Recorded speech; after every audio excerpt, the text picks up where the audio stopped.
Guest যখন বাড়িতে আইবার সময় কিছু নিয়ে আয়। কি গো লতিকার মা দিদি? ও স্যাংডা তুমি নি? ওয়াও! ও স্যাংডা তুমি নি? আয়ো আয়ো। আচ্ছা নো, এই মিষ্টিটা তোমরা লেগে আনছি। আরে দূর ইডি আবার আনন্দ লাগেনি। নো আয়ো আয় আনো সেটাত বউ।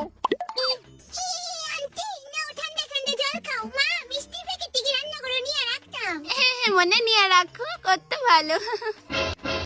আচ্ছা স্যাংডা কইতাছে আজকে কিন্তু খাইয়া যাবো, আমরা বাড়িতে না খাইয়া যাইতে দিতাম না। এই শুধু শুধু ভেজালটি করতেছো। আচ্ছা এত জন কইতাছো খাই যামু। আর যখন কিছু না লই আয়া পড়ে।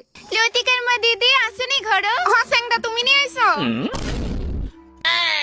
হাই কো, কি খবর, কেমন আছো? পরশুদিন আয়া যেমন দেখছিলে এমন হই। ছুটকি কই, ছুটকি মনে কিতা করো? মা তুমি এনো দাঁড়াই রইছো কেরে? নো আয়া সেটাত বউ। না না বইতাম না, কইতাছে কালকে তুমি আর আমি মিল্লা কদ্দু জুতাদির বাড়ির যামু, তো তুমি কালকে যাইতে পারবা নি?